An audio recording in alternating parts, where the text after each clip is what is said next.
नमस्ते बच्चों, कैसे हैं आप लोग। मैं अपनी फिर से एक अगली नैतिक शिक्षा की कहानी के साथ आई हूँ आपके सामने। और इस बार हमारी जो कहानी है वो दादी माँ की कहानियों में से है। जैसे कि हमें नैतिक शिक्षा समझाते हुए हमारी दादी माँ कहानियाँ सुनाती हैं, तो ये कहानी बिल्कुल वैसी ही है। तो और कहानी का नाम है छुपा हुआ धन। तो कहानी है, एक बार की बात है कि एक किसान था जो बहुत ही मेहनती था। उसने अंगूरों का एक उद्यान लगा रखा था।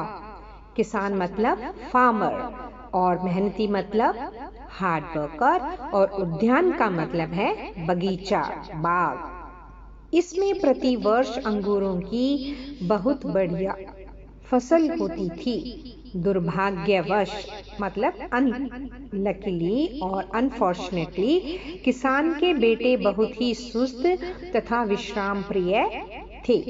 वे कभी अपने माता पिता की काम में सहायता नहीं करते थे। अतः किसान उनके भविष्य के विषय में चिंतित रहता था। भविष्य मतलब फ्यूचर के बारे में used to be worried. Oh my, what my children are going to do? They are very lazy. They don't want to work and all. वो ऐसे सोचता था कि ये क्या करेंगे।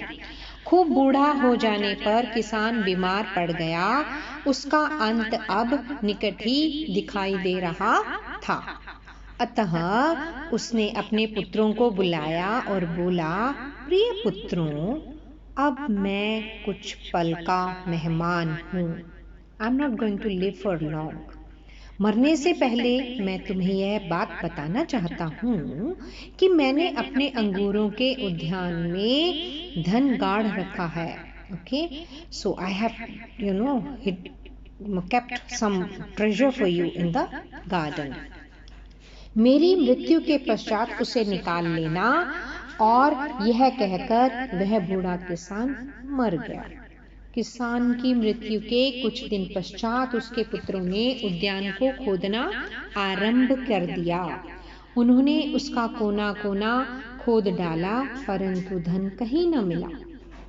तथापि उसमें अंगूर बोने के पश्चात इतनी अच्छी फसल हुई कि पहले कभी नहीं हुई थी।